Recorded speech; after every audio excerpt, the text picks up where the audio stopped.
깊은 산속 숯 굽는 여인의 방에서 어찌 대갓집 마님들이나 쓰는 귀한 옴놀이개가 나온단 말입니까?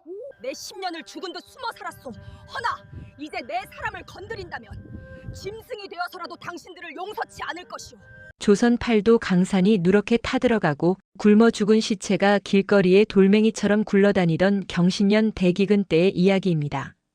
하늘도 무심하시지 비 한 방울 내리지 않는 가뭄이 3년을 이어지더니 곧바로 살을 애는 혹한이 닥쳐왔습니다.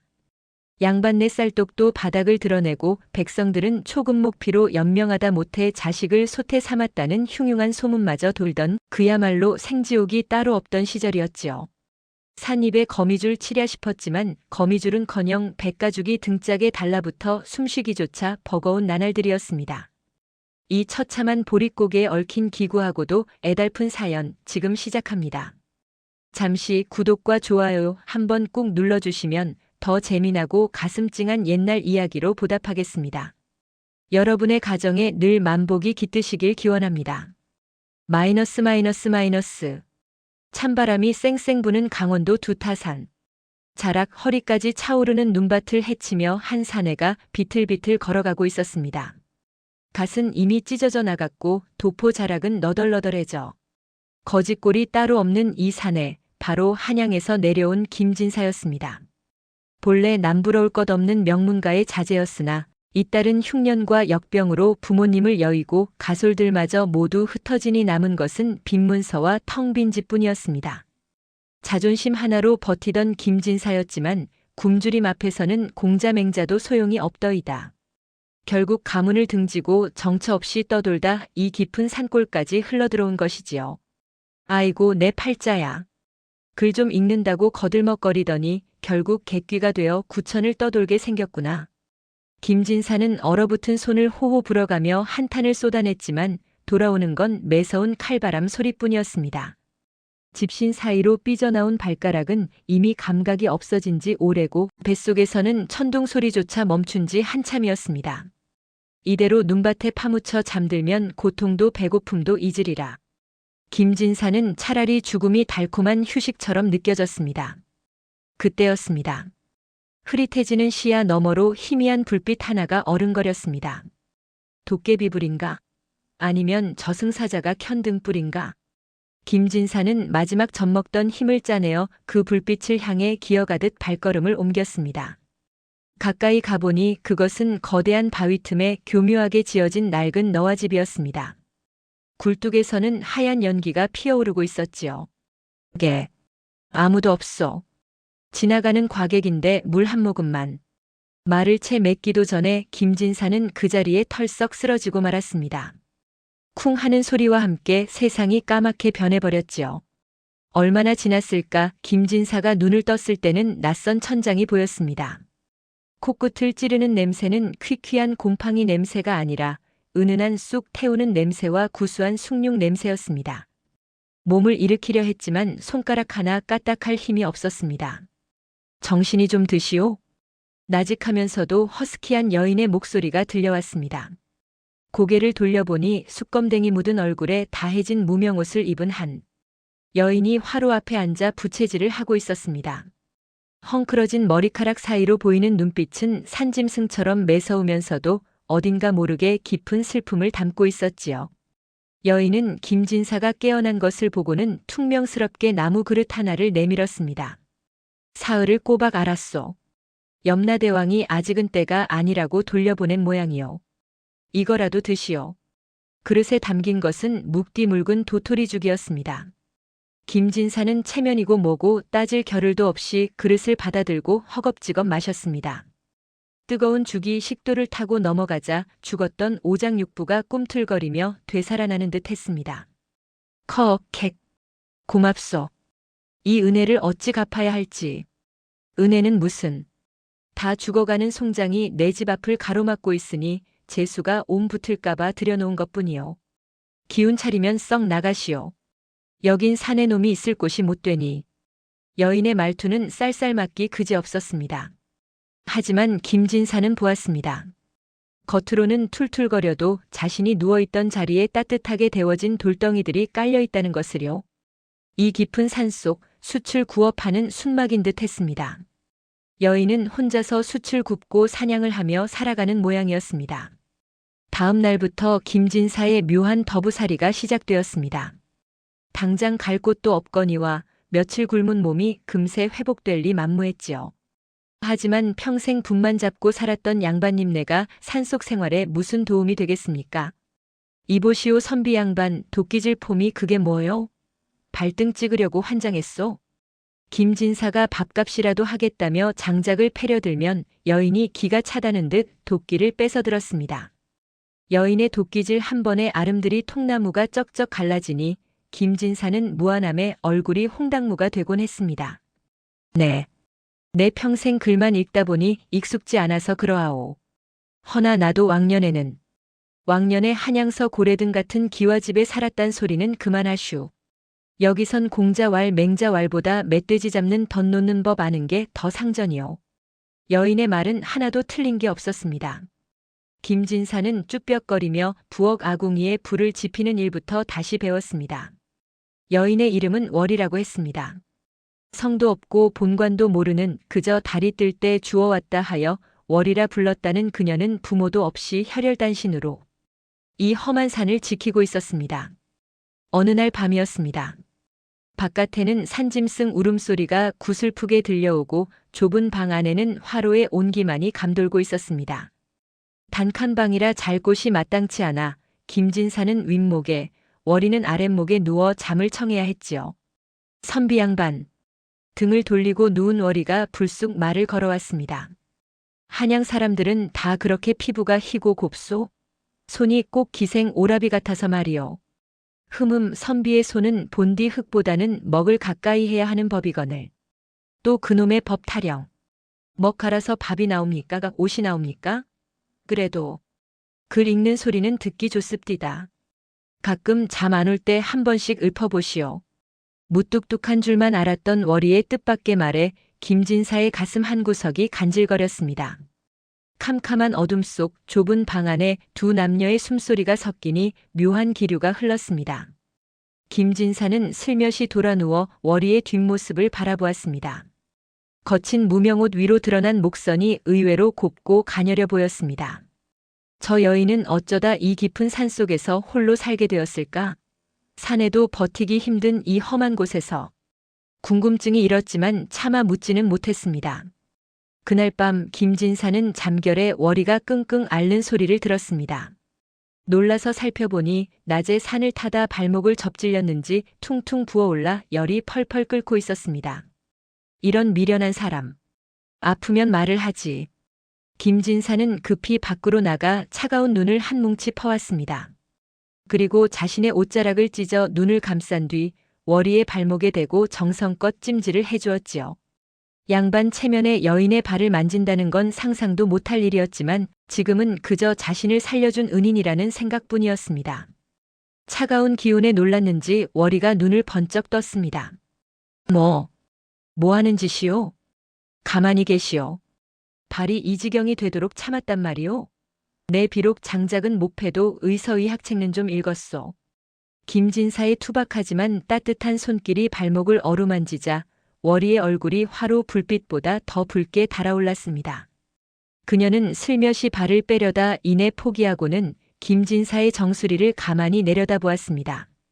거칠기만 했던 그녀의 눈빛이 봄눈 녹듯 부드러워지는 순간이었습니다. 고맙소. 서방님. 월이의 입에서 흘러나온 작은 속삭임에 김진사의 손이 멈칫했습니다. 서방님이라니. 그저 양반을 높여 부르는 말이겠거니 했지만 그 울림이 어찌나 애틋하게 파고드는지 심장이 쿵쿵 뛰었습니다. 그날 이후 두 사람 사이에는 보이지 않는 끈이 생긴 듯 했습니다. 월이는 사냥을 나가면 제일 맛있는 토끼 뒷다리를 구워 김진사 밥그릇에 얹어주었고 김진사는 월이가 숯을 구울 때 옆에서 부채질을 하며 춘향전이니 심청전이니 하는 옛날 이야기를 들려주었습니다. 그래서 몽룡 도령이 춘향이를 구하러 왔답니까? 허허 급하기도 하셔라. 암행어사 출두야. 하고 외치니 변 사또가 혼비백산하여 눈을 반짝이며 이야기에 빠져드는 월이를 볼 때면 김진사는 자신이 망한 양반이라는 사실도 세상이 지옥 같다는 사실도 잠시 잊을 수 있었습니다. 비록 밥상은 조촐한 나물죽에 구운 감자 몇 알뿐이었지만 한양의 칠첩반상보다 꿀맛이었습니다. 그러던 어느 날 평화롭던 산속 생활에 균열을 일으키는 사건이 발생했습니다. 월이가 장터에 숯을 팔러 간 사이 김진사가 낡은 벽장을 고치려다 우연히 깊숙한 곳에 숨겨진 자그마한 함을 발견한 것입니다. 먼지가 뽀얗게 쌓인 함을 조심스레 열어본 김진사는 소스라치게 놀라고 말았습니다. 그 안에는 숯 굽는 천한 여인이 가질 법하지 않은 물건이 들어 있었습니다. 화려한 자수가 놓인 비단 저고리와 옥으로 만든 놀이개, 그리고 붉은 인주가 묻은 서찰 한 통.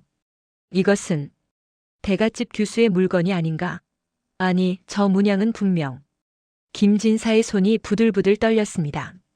서찰을 펼쳐보려던 찰나 등 뒤에서 서늘한 바람과 함께 날카로운 목소리가 날아왔습니다. 그 손 치우시오. 언제 돌아왔는지 월이가 문가에 서서 사색이 된 얼굴로 김진사를 노려보고 있었습니다. 그녀의 손에는 낫이 들려 있었고 눈에는 살기가 등등했습니다. 평소에 다정했던 월이가 아니었습니다. 아니, 나는 그저 벽장을 고치려다. 내 비밀을 본 이상 살려둘 수 없소. 당신이 누구든 입을 닫게 만들어야겠어. 월이가 성큼성큼 다가왔습니다. 김진사는 뒷걸음질 치다 벽에 부딪혔습니다. 하지만 월이의 눈에 맺힌 것은 살기만이 아니었습니다. 그렁그렁한 눈물, 누군가에게 들키고 싶지 않았던 처참한 과거에 대한 수치심과 공포가 뒤섞여 있었지요. 김진사는 낫을 든 월이의 손목을 잡는 대신 그녀를 와락 껴안았습니다. 찌르시오. 내 목숨은 이미 그대가 살린 것이니 그대가 거두어 간들 원망치 않으리다. 허나 그 눈물은 닦고 찌르시오. 예상치 못한 포옹에 월이의 몸이 뻣뻣하게 굳었습니다.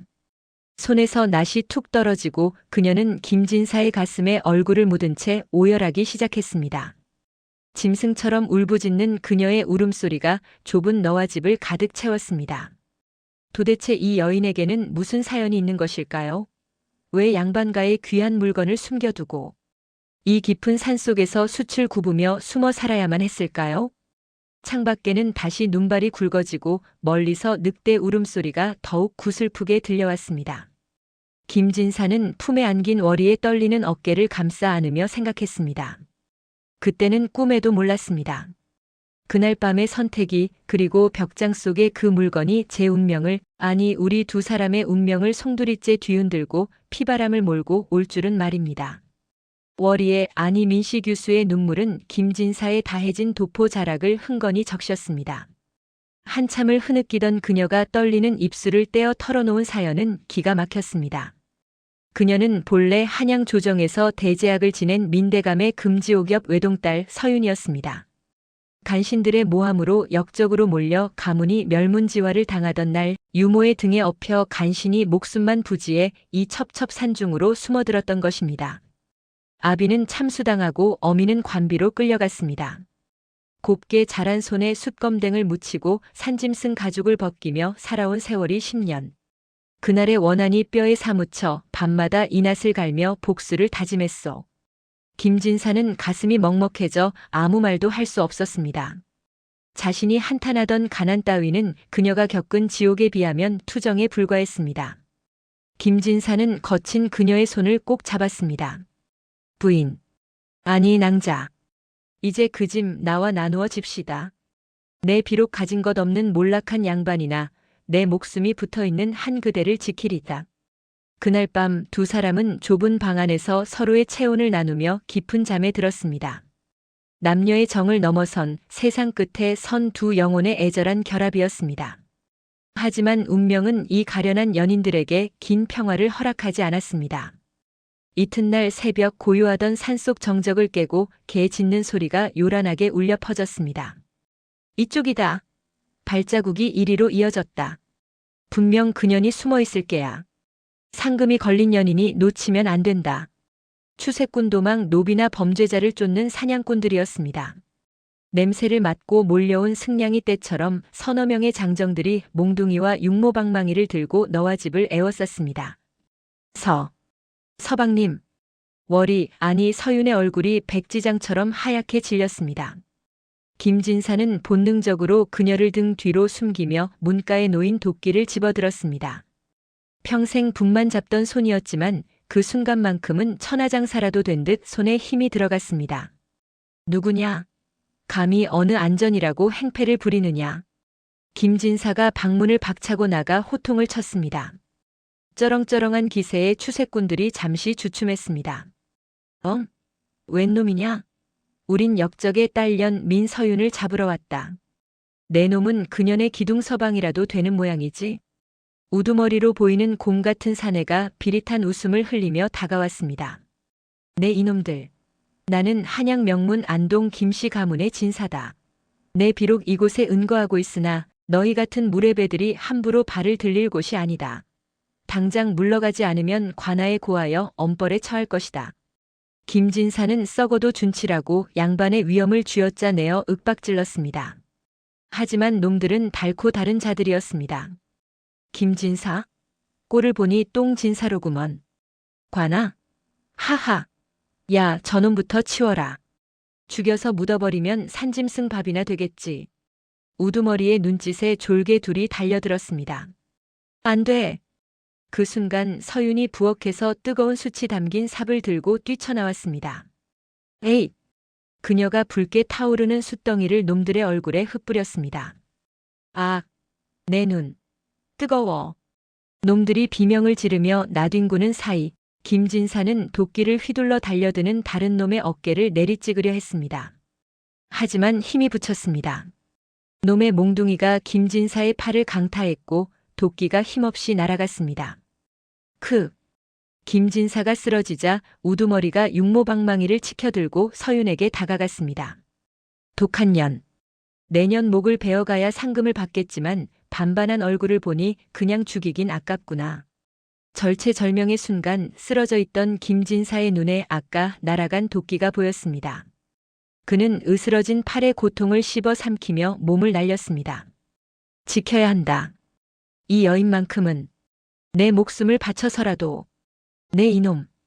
김진사는 짐승 같은 괴성을 지르며 우두머리의 허리춤을 끌어안고 낭떠러지 쪽으로 밀어붙였습니다. 이거나. 미친놈 아니야? 두 사람은 눈 덮인 비탈길을 뒹굴었습니다. 엎치락 뒤치락하며 벼랑 끝으로 굴러가던 찰나 쾅 하는 소리와 함께 김진사의 머리가 바위에 부딪혔습니다. 흐릿해지는 의식 속에서 김진사는 우두머리가 돌을 집어들고 자신을 내려치려는 것을 보았습니다. 아, 부인. 미안하오. 그때였습니다. 탓! 바람을 가르는 소리와 함께 서윤이 던진 낫이 우두머리의 등짝에 정확히 꽂혔습니다. 놈은 외마디 비명도 지르지 못한 채 낭떠러지 아래로 떨어져 버렸습니다. 나머지 졸개들은 우두머리가 당하는 꼴을 보더니 귀신이라도 본 듯 꼬리를 말고 도망쳐 버렸습니다. 서방님 정신 차리시오. 서윤은 피투성이가 된 김진사를 끌어안고 울부짖었습니다. 그녀의 눈물이 김진사의 얼굴에 뚝뚝 떨어져 얼어붙은 핏자국을 녹였습니다. 낭자, 다친 데는 없소? 내 걱정 말고. 흑흑. 이 미련한 사람아. 김진사는 희미하게 웃으며 떨리는 손을 들어 그녀의 뺨을 어루만졌습니다. 그날 밤 두 사람은 짐을 꾸렸습니다. 추세꾼들이 돌아가면 더 많은 관군을 몰고 올 것이 분명했기 때문입니다. 그들은 정든 너와 집에 불을 질렀습니다.